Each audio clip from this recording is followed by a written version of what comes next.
Olá, bom dia a todos e todas.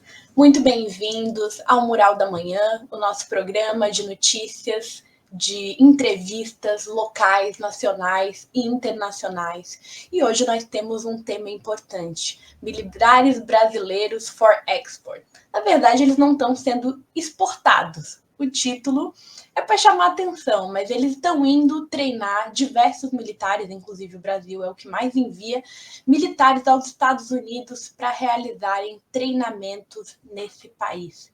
E para conversar com a gente sobre isso, nós teremos a presença de Chico Teixeira, historiador e professor da UFRJ. Para começar, eu queria fazer uma contextualização. Em 1946, no contexto da Guerra Fria, surgia a Escola das Américas. Na época não tinha esse nome, mas depois vem a ter.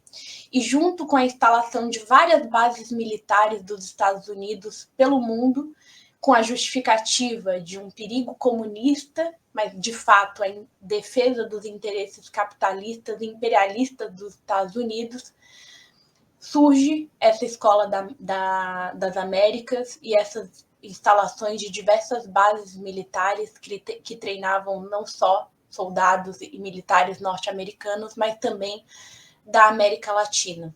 Essa escola treinou mais de 60 mil pessoas em toda a sua existência, onde muitos serviram ao imperialismo norte-americano e serviram às forças armadas de ditaduras em seus países, em muitos dos casos implementando ditaduras violentas e promovendo crimes de lesa humanidade através de políticas de terrorismo de Estado.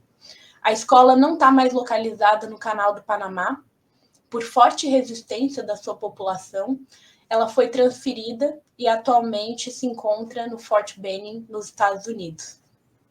Sobre essa escola, sobre a participação do Partido Fardado no Brasil e os militares, sobre a tentativa de golpe que nós tivemos no nosso país. Sobre tudo isso, vamos conversar com Chico Teixeira. Oi, Chico, bem-vindo. Bom dia. Olá, como vai? Tudo bem? Obrigado pelo convite. É um prazer te receber aqui, Chico. Para começar, quero te fazer uma pergunta sobre qual o sentido de educar os nossos militares no país que participou e organizou intervenções e golpes no mundo todo, e também uma formação numa escola que tem todos esses antecedentes que eu falei aqui. Isso não seria suficiente para acabar com esses intercâmbios de formação militar? Olha, em primeiro lugar, eu só queria dar um aviso, né, uma explicação, que eu estou com o keffieh aqui nos ombros, para que não esqueçamos o genocídio em curso hoje na Palestina, né? Já temos mais de 1.000 pessoas mortas, de ontem para hoje. Uma grande maioria delas são crianças, no seu conjunto são 48 mil mortos só em Gaza, mas os ataques continuam também na Cisjordânia, dos quais 14 mil mortos são de crianças abaixo de 12 anos de idade, né? É muito importante que a gente não esqueça isso. E é muito importante também que a gente saiba, por exemplo, que o estado de Goiás, governado pelo governador Caiado, está comprando, né, armas para a Polícia Civil e a Polícia Militar da indústria bélica de Israel, né? Nesse momento, ele encomendou 336 fuzis a Israel, né? Isso é muito problemático, porque isso viabiliza a indústria bélica de Israel, indústria bélica que está exatamente operando esse genocídio lá. É importante que a gente exija, né, do governador Caiado, diferente da posição dele, mas que ele não colabore com o genocídio. Da mesma forma, o Exército do Brasil encomendou 33 sofisticados carros blindados à empresa Elbit System, que é uma das maiores empresas do complexo industrial militar de Israel. Nós temos que pressionar também o governo Lula para que ele cancele essas compras no Estado de Israel, né? Comprar armas no Estado de Israel representa apoio ao genocídio hoje em curso. né? Então, era o ponto Obrigada inicial. por essa sua introdução. Bom, vamos lá. Veja só, é normal que os países tenham troca de militares, tenham troca de conhecimentos, tragam oficiais, por exemplo, na Escola de Guerra Naval ou na Escola de Comando do Estado-Maior do Exército, aqui no Rio de Janeiro, na Praia da Vermelha, tem oficiais latino-americanos, franceses, ingleses, até americanos, né, fazendo cursos aqui, conhecendo. Também lá no Centro de Guerra na Selva, perto de Manaus, também tem militares de outras nações, o que se chama militares de nações amigas, fazendo cursos, né? Isso é normal para que, inclusive, as pessoas, os militares, tenham uma visão de mundo, né, do que é o mundo hoje. O que não é normal é que os militares brasileiros, que são a maioria, nessa escola em Fort Benning, na Geórgia, façam cursos cujo objetivo não é geopolítica mundial, não é estratégia mundial. O objetivo é controle de distúrbios internos. É a utilização dos militares, como se fosse polícia ou como se fosse uma guarda pretoriana. Então, por exemplo, acabaram de fazer o curso 22 sargentos brasileiros, especializados em comando de antidistúrbios e combate ao crime organizado. Isso não é a função do Exército. Isso não faz parte da função do Exército. Seria muito mais interessante que houvesse cursos da Interpol, que houvesse cursos de outras instituições para policiais brasileiros. Por que os Estados Unidos estão querendo que o Exército do Brasil vire uma guarda pretoriana? Para que transformar o Exército em função que não é dele? A função do Exército é guardar a soberania e a integridade territorial do Brasil. É da fronteira para fora, não da fronteira para dentro. Então, é esse desvio que é ensinado, né, lá em Fort Benning que chama a nossa atenção. Uhum. E o que se importa de ideias que trazem esses militares que se formam nos Estados Unidos? E uma outra pergunta: qual é o investimento econômico que a sociedade brasileira paga por essa formação? Veja só, o principal elemento de importação de ideias é a construção de alguma coisa muito perigosa que é chamado inimigo interno. Porque, tecnicamente, o Exército, as Forças Armadas, são formadas para enfrentar um possível hipotético inimigo externo, coisa que hoje no Brasil nós não temos. Nós temos, Sofia, duas formas de preparar tropas. Tem várias, mas duas dominantes. Uma é para teatro de operações. Então, a gente acha que tem um perigo na fronteira com a Argentina, ou tem um perigo na fronteira com a Guiana. Então, a gente prepara para enfrentar aquele perigo lá, então a gente vai saber qual é o tipo de armamento, qual é o tipo de tropa, quem é a tropa inimiga, o que eles têm de bom, o que eles têm de frágil para poder enfrentar isso. Nesse momento, o Brasil realizou aquilo que a gente chama de dissuasão por volume. O Brasil é tão grande, a população é tão grande, o parque industrial brasileiro é tão grande, a capacidade tecnológica brasileira é tão grande, que nas nossas fronteiras, nenhum país é uma ameaça para o Brasil. Nenhum dos nossos vizinhos é uma ameaça para o Brasil. Então, essa ideia de preparar para um teatro e um inimigo, ela caiu em desuso. Foi substituído pela segunda forma, que é preparar para ter capacidade. É uma preparação por capacidade, ou seja, tecnicamente a gente tem que impedir a chegada, por exemplo, de uma força-tarefa a 400 quilômetros do litoral brasileiro. Imaginemos que tem uma força-tarefa como o da Inglaterra nas Malvinas ou da OTAN na Líbia. A gente tem que ter meios para impedir, dissuadir essa força-tarefa de chegar ao litoral brasileiro. Isso é a preparação por capacidade. Então, a gente teria que ter aviação, teria que ter mísseis, teria que ter submarinos. É o que o Brasil faz hoje. É literalmente o que o Brasil faz hoje. No entanto, essa preparação em Fort Benning, ela não é nem por teatro de operação, nem por capacidade. Ela é dirigida para um outro objetivo, essa invenção de um inimigo interno. Então, o exército está sendo preparado para enfrentar um inimigo interno.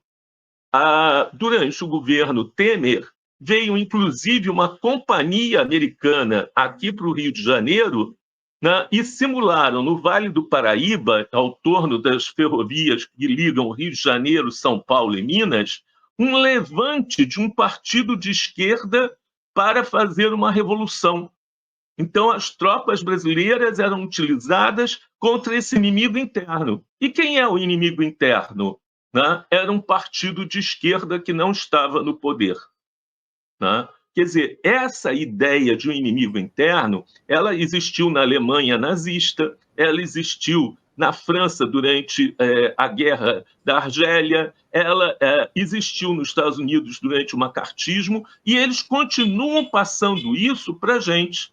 Várias vezes, conversando com generais brasileiros, eu falo como que a gente está pensando na a tecnologia para o Exército. O principal é ver o inimigo interno. O inimigo interno é definido a partir de uma posição de classe, né, e de interesse externo dos Estados Unidos. Combater todos aqueles que combatem o imperialismo viraram inimigo interno. E se prepara o Exército do Brasil para lutar contra aqueles que lutam contra o imperialismo. A segunda Chico, parte você fala de inimigo interno, isso me lembra, e eu penso que tem relação com a lei antiterrorismo, que foi promulgada durante o governo de Dilma, muito por exigência e imposição dos Estados Unidos. Você pensa que tem uma relação, essa lei antiterrorismo, com a criação do inimigo interno? Sempre se quis uma lei antiterrorismo, porque nós tínhamos, desde 1935, governo Vargas, a gente tinha uma lei de segurança nacional. Depois, na ditadura, a gente tem uma segunda lei de segurança nacional. Como se fez uma campanha muito forte contra a lei de segurança nacional, o que acontece? Eles querem substituir a lei de segurança nacional pela lei antiterrorismo. Eu estava no Ministério da Defesa, era assessor-chefe de estratégia internacional quando essa lei foi proposta. O interessante é que ela não veio do Ministério da Defesa, não fomos nós que formulamos o projeto de lei. Ele veio pronto, né, nesse sentido. O que se conseguiu ali foi colocar alguns itens que são fundamentais, né, estabelecendo base do terrorismo como militância política religiosa, né, radical. Não há, na lei antiterrorismo, um item que fale em posição política. Então, ela não pode ser aplicada para aqueles que têm a ideia de, por exemplo, transformar o Estado brasileiro num Estado popular, num Estado anti-imperialista, etc. Não pode ser aplicada. Ela está direcionada diretamente para o tipo de terrorismo de militância islâmica, né? O que desagradou profundamente os setores mais reacionários, porque eles querem transformar, e isso é um problema, eles querem ampliar, transformar a lei antiterrorismo para ela abarcar, por exemplo, questões de ameaça à propriedade privada, leia-se MST, né? E motivação política, leia-se, por exemplo, PSOL ou qualquer outro partido que queira estabelecer um regime mais democrático e mais popular no Brasil. A Lil, que é nossa, que nos acompanha, é colombiana, falou aqui: bom dia, os gringos manterem exércitos e movimentos de tropa na margem equatoriana é muito clara, para pegar o petróleo brasileiro da Venezuela e outros minérios. Lembremos que o projeto de extração que estão tentando impor no Brasil na margem equatorial é para leiloar, inclusive o projeto tem de entrada poços cedidos para a Shell. O que você pensa sobre isso, Chico? Olha, aí tem um imenso problema, porque, na verdade, a Guiana já está explorando esse petróleo. E já está explorando esse petróleo com companhias internacionais, inclusive a Shell. Lençóis de petróleo não têm fronteira, né? Se alguém começar a sugar de um lado, o outro lado vai perder, né? Então, a gente tem que ter muito cuidado com isso. Em primeiro lugar, a questão ecológica. Há um grupo muito importante, inclusive um amigo meu, que é um grande defensor do meio ambiente, o André Trigueiro, professor da PUC, jornalista, ele acha que não deve se explorar de maneira alguma.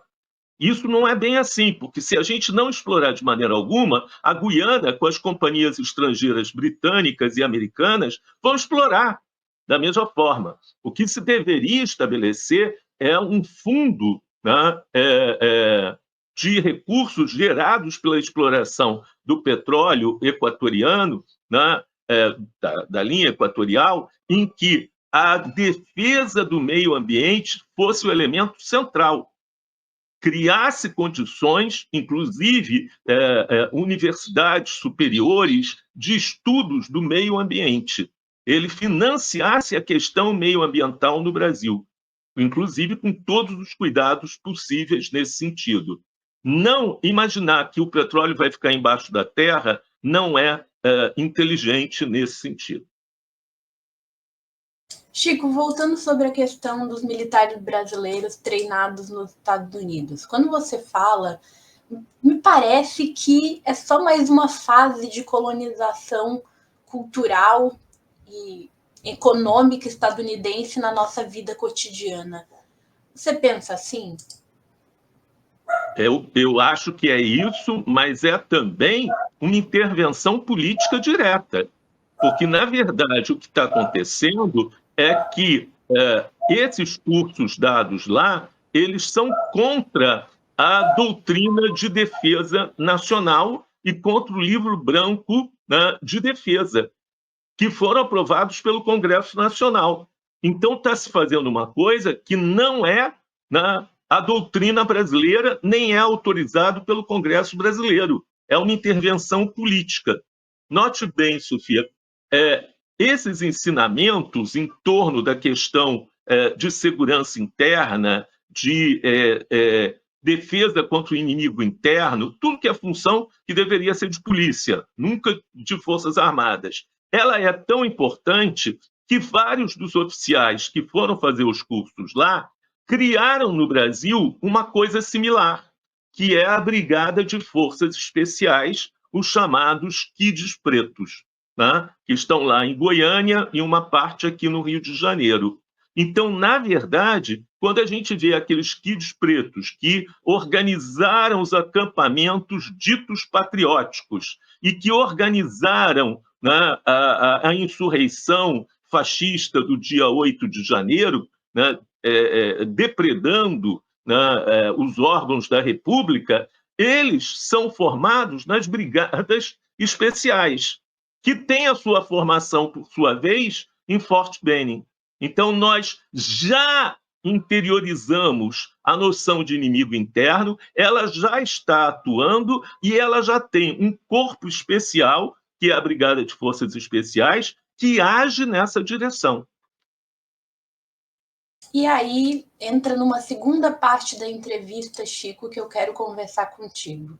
Sobre os militares, os coturnos que desde o impeachment da Dilma Rousseff avançam sobre a política brasileira. Queria te perguntar sobre essa atuação do Partido Fardado dentro da política do nosso país.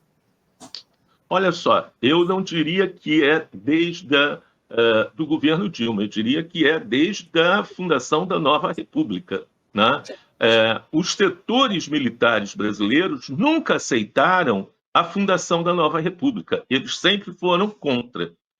Veja bem, depois da lei da anistia, em 1979, quando avança a questão da transição política, principalmente entre 1980 e 1983, há dezenas de atos terroristas, né? No Rio de Janeiro são incendiadas e explodidas as bancas de jornais que vendiam jornais alternativos. Há uma bomba na Ordem dos Advogados do Brasil que mata, né, Dona Lida Monteiro, a secretária. Né? Há bombas na Câmara Municipal, na Assembleia do Rio de Janeiro. Há a tentativa de colocar uma bomba no show do 1º de maio, no Rio Centro, que mataria algumas centenas de jovens ali, né? E acabou matando o militar que ia colocar a bomba. Né? Quer dizer, esses atos foram depois do ato de anistia. Não estão cobertos pela anistia. Entretanto, não foi feita nenhuma investigação para saber o que houve, né? Quem foram esses autores de atos terroristas. Essa semana que passou, né, o ex-presidente Sarney, né, do alto da sua idade, né, ele veio à televisão para fazer um autoelogio dele mesmo, dizendo que ele implantou a democracia, que com o governo dele, em 15 de março, começou a democracia, etc. Não é verdade. Quer dizer, praticamente Sarney não governou, ele era tutelado pelo ministro. Então, da Guerra não havia Ministério da Defesa, era o ministro do Exército que assumia essa função, o general Leônidas Pires Cardoso. Né? O comandante do Exército, o comandante do SNI, outro general, né? E o comandante da Casa Militar formaram um triunvirato militar que governaram o tempo todo. Né? Sarney só agia em função desses militares, que, inclusive, vetaram a posse, né, do deputado Ulisses Guimarães, presidente da Câmara dos Deputados, e que seria o presidente natural. Você não pode empossar um vice se você não empossou o titular. O titular, que era Tancredo Neves, não tinha tomado posse. Como empossar o vice? Né? Sem ter um presidente ou um vice-presidente, o presidente do Brasil é o presidente do Congresso Nacional, que é o presidente da Câmara, naquela ocasião, Ulisses Guimarães, que foi vetado, porque não seria uma marionete como foi o Sarney, né, das forças militares. Essa prevalência dos militares, ela continua. Em 2004, pleno governo Lula, o Lula demitiu o ministro da Defesa, né, o embaixador Viegas, porque ele tentou punir 3 coronéis que publicaram fotos, né, de Vladimir Herzog morto no DOI-CODE em São Paulo, fazendo deboches, né, da tortura no Brasil. Naquela ocasião, em vez de punirmos os militares, demitimos o ministro da Defesa. Então, na verdade, essa tutela militar é muito mais longa do que a gente imagina. E a impunidade no nosso país é muito mais longa do que a gente imagina. E aí, sobre isso que eu quero te perguntar. Sobre a impunidade e sobre uma tentativa hoje de tentar separar, como disse lá o Múcio, CPF de CNPJ, ou seja, separar as instituições das pessoas. O quanto que as instituições e o Exército têm que responder pelos seus indivíduos? Bom, a primeira coisa é que, sem dúvida nenhuma, generais como Mário Fernandes, Walter Braga Neto, né, como Augusto Heleno, né, sentarem no banco, ou o almirante Garnier, sentarem no banco dos réus num tribunal civil para ser julgado por civis, é um fato inédito na história do Brasil. É um fato inédito aí. Né? A segunda coisa, e isso implica que esse ano vai ser um ano muito difícil, porque no momento que esses generais começarem a falar e começarem os interrogatórios, né, nós vamos ter o estampo de coisas que nós não imaginamos ainda e que não estão nos autos. Então vai ser um momento muito difícil, aí sim vai começar a prova de fogo da nova República. A segunda coisa, né, muito clara em relação a isso, é que, na verdade, né, nunca nenhum general, nenhum almirante foi punido por as suas ações políticas, por suas intervenções políticas aí. Eles nunca entenderam que eles são funcionários públicos, como qualquer outro, e que não tem como formar um partido, agir como um partido, achar que eles sabem mais ou são mais patriotas do que outros. E isso vai ser um elemento extremamente difícil nesse momento para ser aceito aí. E, Chico, além da punição daqueles responsáveis, daqueles que estiveram, inclusive, organizando o golpe do 7 de janeiro, você tem... eu gostaria de perguntar o que mais que deveria ser feito em relação a essa instituição, ou seja, além da punição, uma reformulação das Forças Armadas como um todo, ou seja, tanto no que se ensina, o que seria necessário? Olha, você falou muito bem, lembrou muito bem essa frase de efeito, né, do ministro José Múcio Monteiro. Ele adora frases de efeito. Pena que ele não goste de ações de efeito. Né? Quando ele falou que é preciso culpar os CPFs que sejam de fato culpados, como se o Supremo Tribunal Federal estivesse impondo penas a inocentes, né? E distinguir de CNPJs, quer dizer, instituições à parte. Ora, nós temos instituições que estão absolutamente montadas em direção a esse inimigo interno. Tá? E duas são muito notórias pela sua participação no golpe de 8 de janeiro. Né? Um é a Brigadas de Forças Especiais, que a gente já falou aqui, os kits pretos, e o outra é o COTER, o Centro de Operações Terrestres, onde estava o general Estevão, né, que está criando vai ser uma das figuras mais difíceis nesse momento, porque até agora os militares não aceitam que o general Estevão seja também julgado. Né? Quer dizer, a ideia é que essas instituições estão tão impregnadas, elas foram montadas para o combate, aspas, desse inimigo interno, que elas não têm como serem reformadas. Qualquer jovem oficial que chegue lá vai ser deformado pela própria estrutura e pela própria doutrina dessas forças. As pessoas esquecem que depois de 1945, né, em virtude do horror nazista, né, houve duas espécies.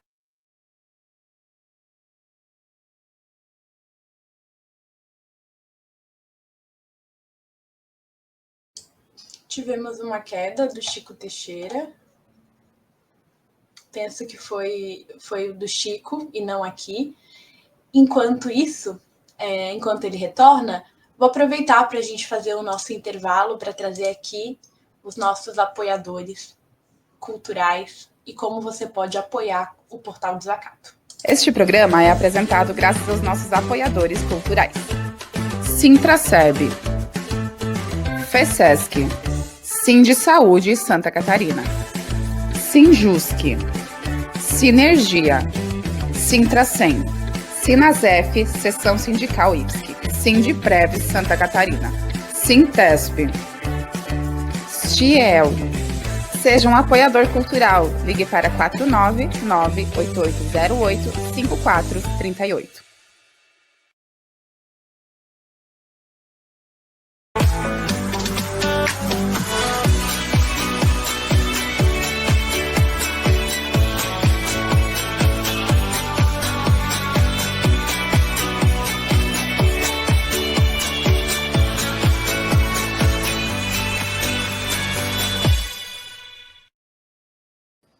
Antes de voltar à entrevista com o Chico Teixeira, que já conseguiu retornar, gostaria de agradecer aos nossos apoiadores culturais que fazem com que seja possível que a gente realize o nosso trabalho aqui na Manhã com Dignidade, também na nossa programação noturna, Noite Livre do Portal Desacato, nas nossas redes sociais e todo o nosso trabalho no nosso site, desacato.info. Se você ainda não é um apoiador cultural do Portal Desacato, mas gostaria de estabelecer uma parceria com a gente, o nosso contato é este aqui, o 48-98807-7742. Mas se você não é uma empresa, um sindicato, uma entidade, mas gostaria de apoiar o nosso trabalho, você pode. Você pode contribuir através do nosso Pix, que está aqui, o desacato.contribua.pix@gmail.com. Qualquer valor nos ajuda muito. E você pode ser um leitor ou leitora amiga do Portal Desacato. No nosso site tem todas as informações de como você pode contribuir. São contribuições que podem ser mensais, a partir de R$10 por mês, ou contribuições anuais de um valor único para o ano. E uma última forma que você pode contribuir com a gente é sendo membro ou membra do nosso canal no YouTube. Todas essas formas nos ajudam muito a melhorar, expandir e levar outra informação para cada vez mais pessoas. Se você contribui em qualquer uma dessas formas, todas as segundas-feiras nós sorteamos um livro em parceria com a Editora Insular, uma editora aqui de Florianópolis que tem um catálogo excelente de livros. E no JTT, segundas-feiras, nós sorteamos um livro para aqueles que contribuem financeiramente com a gente. O livro é enviado para qualquer lugar do Brasil, inclusive fora do Brasil, então você pode participar, seja de onde você estiver. Quero agradecer aqui muito a parceria da Editora Insular. E também convidá-los, quem não pode contribuir financeiramente, a nos seguir nas nossas redes sociais. Nós estamos no YouTube, Instagram, Facebook, X, TikTok, Threads e Blue Sky, como @portal.desacato. Comentar aqui, né? Contribuir comentando, não me deixando sozinha aqui. Agradeço a Lil sempre com seus comentários excelentes e importantes. Érica Cardoso, bom dia. Arlisson Moraes, Rosângela, Isabel Fernandes, Luiz Marques, Antônio Luiz Miralles, Olívia, Márcia Tereza de Benguela. Márcia Tereza de Benguela, ainda não sei quem você é, qual o seu nome, de onde você fala, nos conte aí. Thali Feldglaser, Mariana Borges, muito obrigada pela audiência e por nos acompanharem. Eu estou sem aqui o acesso ao Instagram para saber quem está acompanhando por lá e se tem alguma mensagem. Mais um bom dia a todo mundo que está nos acompanhando. Quero aproveitar para dizer que hoje, a partir das 11 horas, nós temos o programa com Lino Pérez, Cidade Coletiva, que vai tratar sobre a antiga rodoviária de Florianópolis, porque está tendo uma disputa para se ela será pública ou privatizada. E Raul Fittipaldi entrou aqui sem querer. Bom dia, Raul. E agora vamos retornar com a entrevista. Mais uma coisa, além do programa Cidade Coletiva, a partir das 11 horas hoje, nós teremos hoje à noite o programa Alexandria, com a apresentação e coordenação de Raul Fittipaldi, que vai falar sobre o lawfare no Equador, guerra contra a democracia direta. Nós tivemos uma entrevista aqui no Mural da Manhã sobre o Equador. É muito grave o que está acontecendo nesse país, que já tem um histórico de processos de lawfare, e que agora, com a Luísa Gonzalez, que está à frente nas pesquisas para o segundo turno, para vencer as eleições, nós temos diversos ataques à Democracia Cidadã, ao seu partido, e a diversos políticos ligados ao partido. Então, acompanhem hoje à noite ao programa Alexandria, de Raul Fittipaldi, a partir das 8 da noite. E agora sim, retornamos com Chico Teixeira. Chico, Opa. Você recentemente lançou um livro, no dia 8 de março, Como Não Fazer um Golpe de Estado no Brasil. Gostei muito do título do seu livro e quero tornar ele uma pergunta. Como não fazer um golpe de Estado no Brasil? Acima de tudo, a gente tem que entender quem recorrentemente é contra a democracia no Brasil, é contra o progresso social no Brasil, né? Nós sabemos que temos partidos extremamente conservadores, como o PL, mas esses partidos eles surgem e acabam com muita facilidade. Quantos partidos desse tipo já aconteceram? Desde a UDN de 1945 até o PL agora. Agora tem uma força permanentemente contra a mudança no Brasil, que são as Forças Armadas. Esses são muito coerentes nessa posição contra a mudança. Então, cabe largamente, né, tomar medidas muito claras. Em primeiro lugar, pela superação da impunidade. Tornar claro que qualquer tentativa de derrubar a ordem democrática vai ser punido e punido severamente. Em segundo lugar, apanhar as fontes, né, aonde se formam pessoas conservadoras, aonde se formam crianças com 12, 13 anos de idade em escolas e colégios militares e agora nas escolas cívico-militares, né, e alterar isso, transformar isso. Não é possível que a gente eduque para a tirania. Nós temos que educar para a cidadania, não para a tirania. Isso é um elemento central nesse sentido. O terceiro ponto é temos que cortar essas ligações com esses centros produtores de ideologia golpista, como é o caso de Fort Benning, lá nos Estados Unidos, né? Temos que mandar nossos oficiais para países que não sejam países golpistas. Precisamos, podemos mandar para a ONU, mandar para fazer curso nos países dos BRICS, ou qualquer outra coisa assim, menos aqueles que se interessam em derrubar a ordem no Brasil. E temos, por fim, que fazer um retorno à política. Tem se falado muito que às vezes o governo se comunica mal, etc. Não é um problema de comunicação, é um problema de política, de fazer política. A sociedade civil brasileira está totalmente desmobilizada, não consegue dar um passo se não tiver uma tutela do governo, seja a direita, seja a esquerda, né? Quer dizer, aquele papel que houve, por exemplo, na transição de instituições como a OAB, como a UNE, como as uniões estudantis, os sindicatos, a própria CUT, né? a própria CNBB, né? Desapareceu.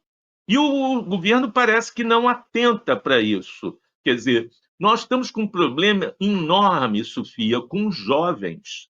Os jovens não estão percebendo, né, que a vida deles se define claramente no âmbito de um projeto nacional de progresso, né? Várias vezes eu vi agora uma entrevista em São Paulo, né, em que se perguntava ao garoto, à menina que estavam tendo o primeiro emprego, o que eles tinham feito. Aí eles falam, eu queria agradecer a Deus e agradecer a minha família, o meu esforço próprio. Quer dizer, a ideia de que tem políticas que geram emprego e políticas que geram desemprego não é passada para a garotada. A garotada acha que é uma obra divina, que é Deus que faz isso, né? Deus é muito ocupado para cuidar individualmente do emprego de cada um, né? A gente tem que dar uma ajudinha para Deus, senão também não funciona. E essa ajudinha é um ato político nesse sentido. Então, nós temos pessoas maravilhosas, por exemplo, no Ministério dos Direitos Humanos ou no Ministério da Desigualdade Social, mas que não descem para conversar. Você vê esse tremendo incidente que foi piorado ontem com o Luigi, né, no jogo com o Cerro Porteño, e que era um motivo para esse rapaz ser recebido pela ministra dos Direitos Humanos, ser recebido pela ministra da Desigualdade Social, de irem lá, de perguntar o que você quer, qual a ajuda que você pode ter. Você pode ficar com a gente, vamos colocar você no ar falando que racismo é crime, vamos fazer uma campanha em relação a isso. Não, passou lá, ficou o Luiz só, sabe, sozinho nesse sentido. Ontem, né, o presidente da Conmebol me fala, né, que o campeonato sem o Brasil seria Tarzan sem a Chita, né? Chamou a nação inteira, né, de macacos, né? E o ministro dos Direitos Humanos, o ministro da Desigualdade Social, o ministro dos Esportes, o ministro da Cultura, todos calados, todos calados. Precisamos voltar a fazer política, agir politicamente. Esse é um elemento fundamental para o funcionamento da democracia. Falar que as instituições são fortes, que parece um bordão, um mantra daí, não são. As instituições se fortalecem na luta dia a dia. Se elas são abandonadas sozinhas, elas enfraquecem. E aí, tem outro aspecto que eu queria te perguntar, Chico, sobre a produção de memória no nosso país contra o negacionismo em relação ao golpe. A gente teve com Ainda Estou Aqui, né, o filme que venceu ao Oscar, um grande debate público sobre a questão da ditadura militar, sobre as torturas e crimes. E aí eu queria te perguntar, como historiador, o que você pensa sobre a questão de políticas de memória contra o negacionismo mesmo por parte da sociedade, como isso seria importante para a formação de uma cidadania brasileira, né? E para que coisas que a gente está vendo hoje no nosso país, como as tentativas de golpe, não aconteçam.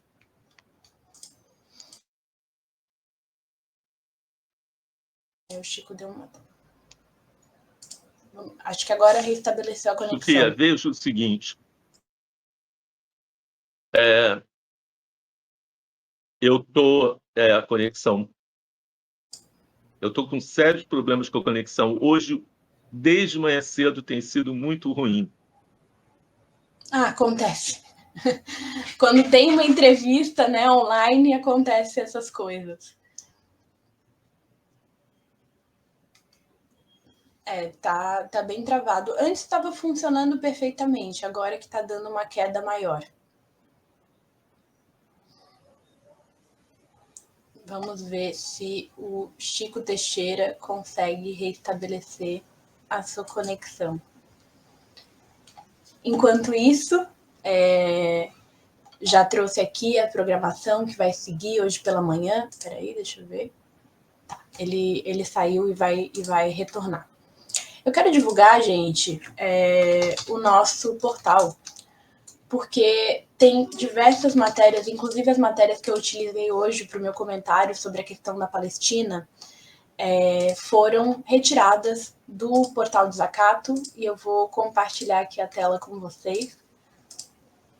Nós temos agora uma entrevista exclusiva que saiu quentinha com o Gustavo Veiga. Gustavo Veiga é jornalista da Página 12 da Argentina. Ele já esteve aqui no Portal do Zacato sendo entrevistado no Mural da Manhã. As entrevistas exclusivas estão sendo realizadas pelo Raul Fittipaldi e são excelentes. A Thali Feldglaser faz a capa, a transcrição dessa entrevista. São entrevistas que não são muito longas, mas que são muito profundas em conteúdo. Então, eu recomendo a todos e todas lerem as entrevistas exclusivas realizadas pelo Raul Fittipaldi. Hoje, na Argentina, vai acontecer um ato, inclusive amanhã, no Mural da Manhã, queremos debater o que vem acontecendo na Argentina, principalmente depois da última grande manifestação dos aposentados no país, que houve uma repressão gigantesca, inclusive a maior repressão de manifestações desde a posse de Milei e de Patrícia Bullrich, e com inclusive um jornalista que segue no hospital gravemente ferido. E hoje teremos novas manifestações com a população na rua. Então, nós vamos seguir acompanhando os acontecimentos na Argentina e amanhã teremos uma entrevista justamente sobre esse tema.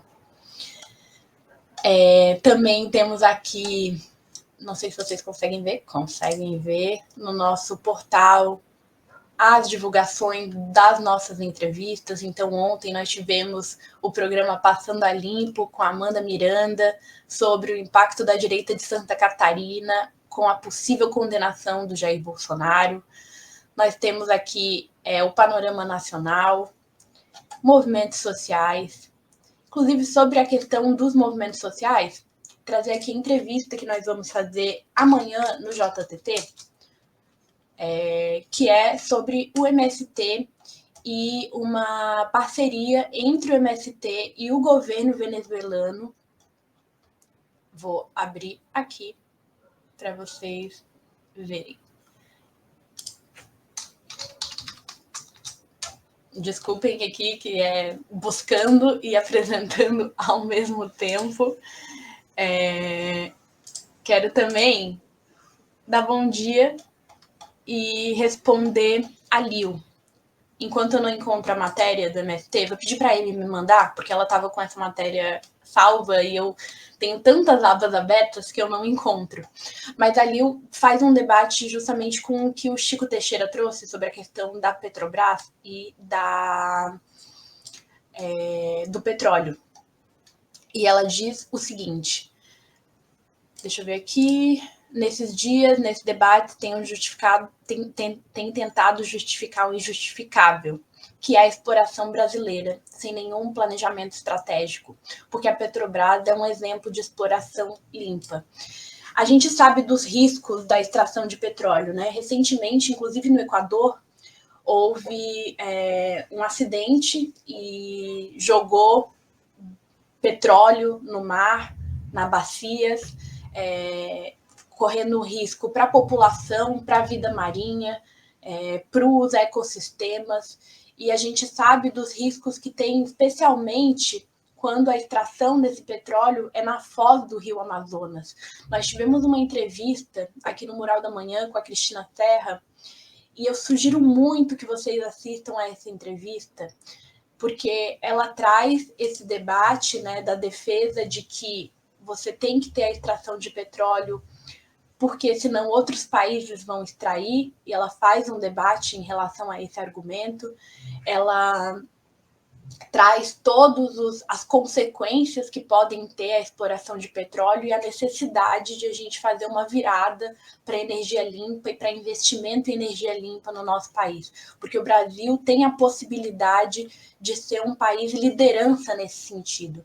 E ali eu continuo dizendo, porque tudo está sendo leiloado, sendo vendido a preço de banana para os gringos e outros piratas internacionais. E ela fala também sobre como a Petrobras, na verdade, está nas mãos, a maior parte, né, de acionistas. Né? A Petrobras, infelizmente, não é mais uma empresa 100% pública. Tentar convencer a gente que a exploração na margem equatorial é para bem do Brasil, a Petrobras, desde 2016, não está no controle das dos brasileiros. Ela está sendo roubada de maneira mais descarada. Os últimos dividendos obtidos foram na ordem de 195 bilhões de dólares. Para os acionistas foram repassados 215 bilhões. Isso mesmo, para os acionistas piratas ocidentais está sendo repassado. Agora vem dizer que é para o bem do Brasil, primeiro recuperemos a empresa, que esteja realmente ao serviço do país. Depois fazemos um planejamento a futuro de todas as reservas. A Petrobras é, nesse momento no mundo, a empresa com maior dividendos para os piratas internacionais. Com esse mesmo dinheiro que tiram da Petrobras, vão comprando mais e mais pedaços dela, ficando com a empresa toda. Bom, muito obrigada, Lil. A matéria que eu estava mencionando, que vai ser tema do JTT de amanhã, que é sobre a Venezuela, que lançou um projeto de 180 mil hectares com MST no sul do país para produção agroecológica. Eu vou compartilhar aqui a tela e ler junto com vocês a matéria. É do Brasil de Fato, e o presidente da Venezuela, Nicolás Maduro, inaugurou nesta quinta-feira, dia 13, o projeto Pátria Grande do Sul, no estado Bolívar, que fica no sul do país. Foram entregues 180 mil hectares de terra ao Movimento dos Trabalhadores Rurais Sem Terra, o MST, que fará um trabalho em conjunto com o governo venezuelano para ampliar a produção de alimentos, seguindo o viés da agroecologia.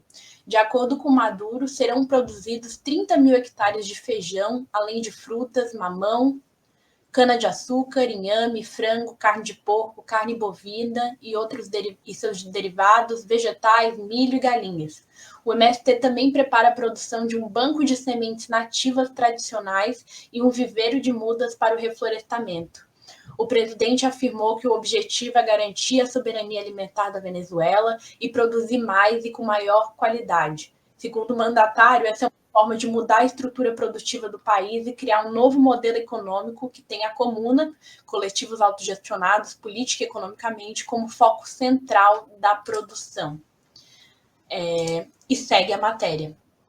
o maior projeto liderado pelo movimento camponês para produzir com métodos agroecológicos em grande escala para o nosso povo na Venezuela, no Brasil e no mundo. Um dos resgates mais importantes que já houve. Fizemos progressos e vamos ativar todos os planos produtivos. Os vértices são produzir, abastecer e exportar. Maduro também lembrou da escassez que a Venezuela enfrentou e disse que a produção familiar sustentou o povo, assim como no Brasil. A coordenadora da Brigada do MST na Venezuela, Rosana Fernandes, afirmou que o projeto é um modelo de produção agroecológico com formação política e técnica. E, de acordo com ela, o projeto demonstra o compromisso do movimento com a Revolução Bolivariana. Gente, isso aqui é muito importante. O MST é o maior movimento de luta por terra da América Latina, se não quiçá do mundo. E agora com um projeto junto da Venezuela, mostrando que a solidariedade do MST ela transpõe barreiras, transpõe limites territoriais e fronteiras, né? Não só o MST cumpre com o papel de alimentar a população brasileira e de combater o latifúndio da terra no nosso país, mas também de produção de cestas básicas para a população.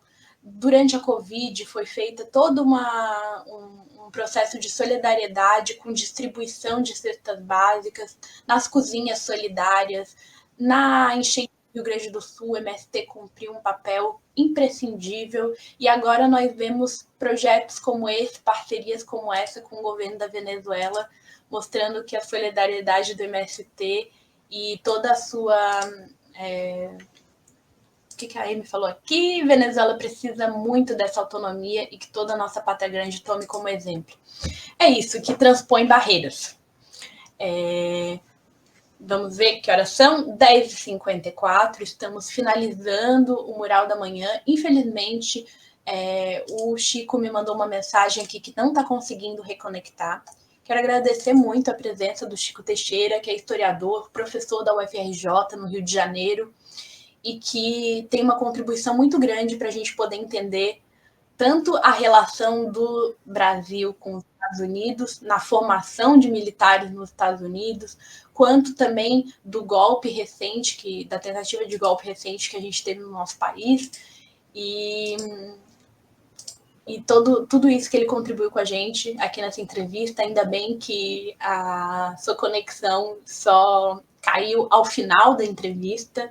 Está entrando aqui Lino Pérez, Simone, para a entrevista de hoje do Cidade Coletiva sobre a antiga rodoviária de Florianópolis. Quero passar aqui novamente os nossos apoiadores culturais e já retorno. Este programa é apresentado graças aos nossos apoiadores culturais. Sintraceb, FESESC, Sindisaúde Santa Catarina, Sinjusc, Sinergia, Sintracem, Sinasef, Seção Sindical IPSC, Sindiprev Santa Catarina, Sintesp, Stiel. Seja um apoiador cultural. Ligue para 499-8808-5438.